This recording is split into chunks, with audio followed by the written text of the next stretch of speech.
दोस्तों, full education support आपका स्वागत करता है। तो आज का लेक्चर होने वाला है टीवाई बीकॉम स्टूडेंट्स के लिए जो सेम 6 दे रहे हैं।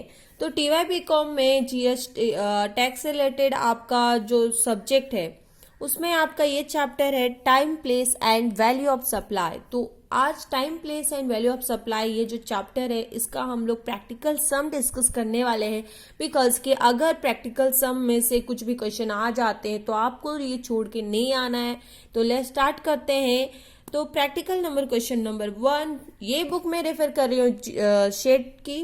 तो जो लोगों के पास शेड की बुक नहीं है तो वो ले सकते हैं टैक्स से रिलेटेड।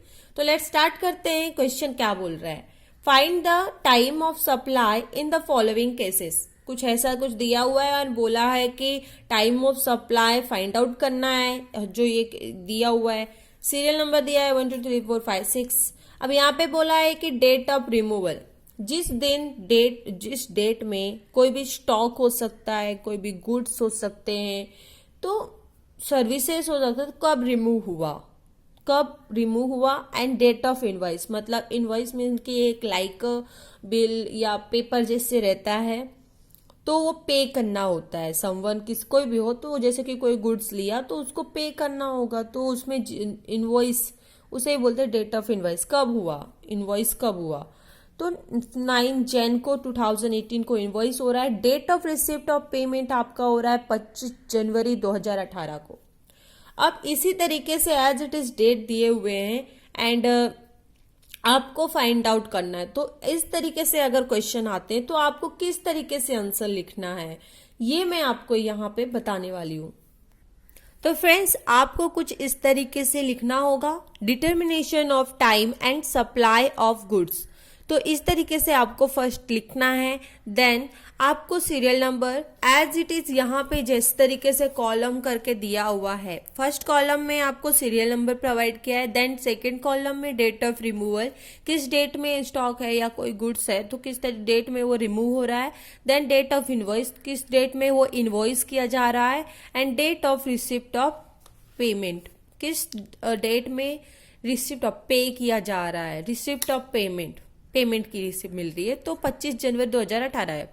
तो इस तरीके से कॉलम दिए गए हैं। एज इट इज यहाँ पे आपको कॉलम लिखना है, date of removal, date of invoice, date of payment receipt. अब आपको क्या करना है कि टाइम ऑफ सप्लाई आपको फाइंड आउट करना है, time of supply. That's why आपको एक और कॉलम बनाना होगा जिसका नाम होगा टाइम ऑफ सप्लाई। अब ये जो तीनों हैं, date of removal, date of invoice, date of payment, 1 2 3, तो इन तीनों में से विच एवर इज अर्लियर, इन तीनों में से कौन सी ऐसी डेट है जो पहले आ रही है वो आपको यहाँ पे मेंशन करना है, जो कि टाइम ऑफ सप्लाई में डेट मेंशन की जाएगी। एंड देन आपका होगा रिमार्क में आपको यहाँ पे बताना होगा कि क्या पहले आ रहा है, बस इतना आपको करना है। देन आफ्टर आपको नोट्स लिखने होंगे, बस यही सम है और इस तरीके से करना है। तो एक ये पूरा सम हम लोग करने वाले हैं। तो डेट ऑफ रिमूवल, तो फर्स्ट डेट कौन सी है डेट ऑफ रिमूवल की? 1 जैन 2018। 1 जैन 2018 को रिमूव हुआ तो मैंने यहाँ पे डेट लिख दिया। एज इट इज सभी डेट यहाँ पे ऐसे ही लिखना है।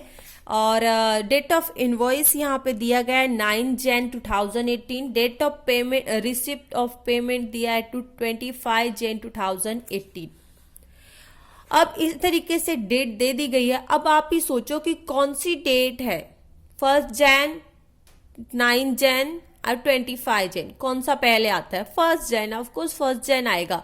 तो यही 1 जैन आपको टाइम ऑफ सप्लाई में विच एवर इज अर्लियर जहां पे होगा तो वो है 1 जैन। 1 जैन सबसे पहली डेट है जबकि पहले रिमूव किया गया। ओके, तो रिमार्क क्या आएगा?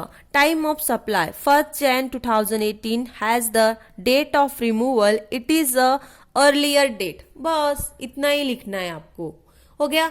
अभी नेक्स्ट में आगे बढ़ते हैं। 23 जैन 2018, 1 जैन 2018 एंड 5 जैन 2018। अब इन तीनों डेट में से कौन सा डेट पहले आ रहा है?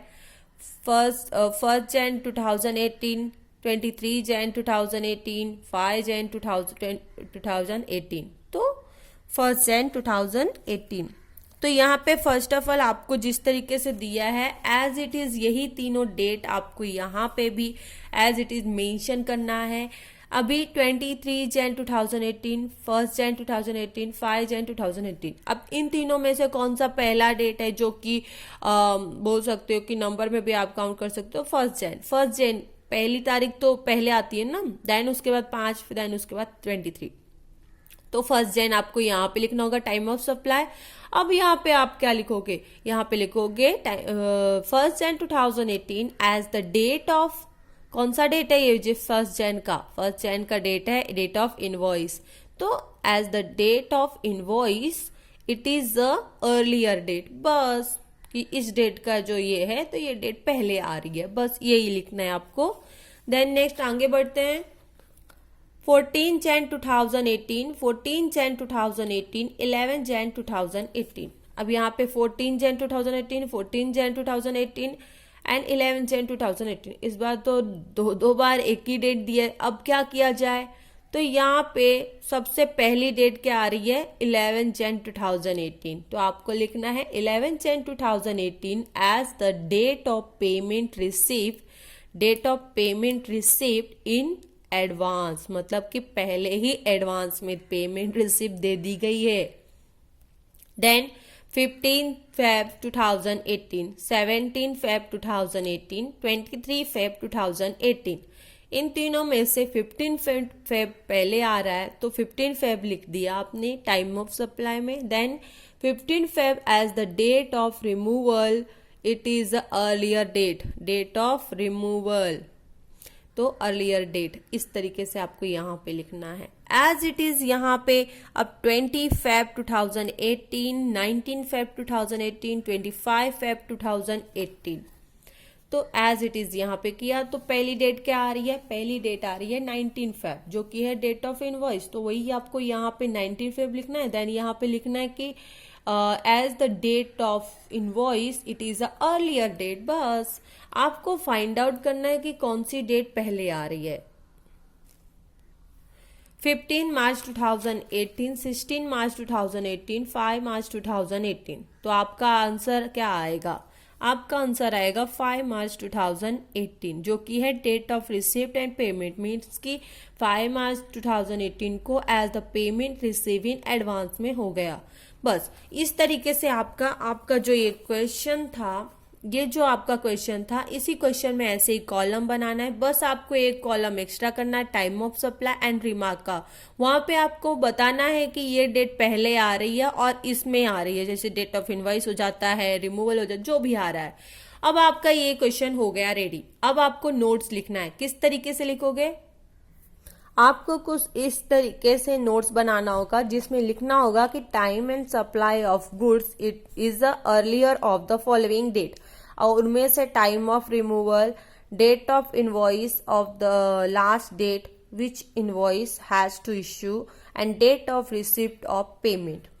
हाउएवर इसमें ये जो नोटिफिकेशन है आपको वो लिखना है कि notification number 2017 date and 15/11/2017 has modified the provisions of section 12 as the follows.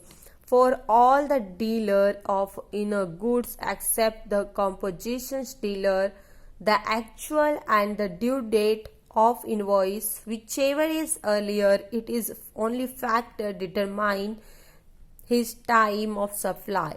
The date of advance receipt will be ignored.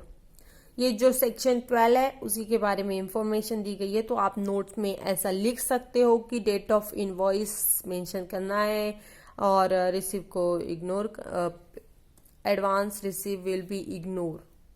तो ये जो नोट्स है आप इसको भी मेंशन करना है आपको, तो इसका भी लिंक आपको डिस्क्रिप्शन बॉक्स में मिल जाएगा। तो आज का सम कैसा लगा और कितना इजी था आप कमेंट में जरूर बताइएगा। तो जो भी ये क्वेश्चन है, अगर इस टाइप का कोई भी क्वेश्चन आता है तो आप छोड़ के नहीं आओगे, करके आओगे। तो ये था फर्स्ट क्वेश्चन जीएसटी से रिलेटेड। प्लेलिस्ट में मैं जीएसटी से रिलेटेड आपको पूरा प्लेलिस्ट ही प्रोवाइड कर दूंगी, जहाँ पे जीएसटी 2018 टीवाई बीकॉम सेम 6 इस तरीके से मेंशन कर दूंगी, जो कि डायरेक्ट टैक्स और इनडायरेक्ट टैक्स है। आपको पता है कि जीएसटी इनडायरेक्ट टैक्स में आया है। ओके, तो इनडायरेक्ट टैक्स में बहुत सारे रिफॉर्म हुए, जो कि था जीएसटी। तो जीएसटी क्या होता है, अगर आपको ये भी नहीं पता तो उसका भी सेपरेट लेक्चर बनाऊंगी, लेकिन उससे पहले आप मुझे कमेंट करके बताइए, और जितना हुआ उतना आप इस वीडियो को शेयर कर दीजिए। जो भी टीवाई बीकॉम स्टूडेंट है सबके पास ये वीडियो जाना चाहिए। तो प्लीज गाइस शेयर जरूर करिएगा, don't forget to share. Okay, तो चलो गुड मॉर्निंग। 5 बजे मैं आपको ये वीडियो प्रोवाइड कर रही हूँ। ओके, तो प्लीज शेयर तो बनता है यार, प्लीज।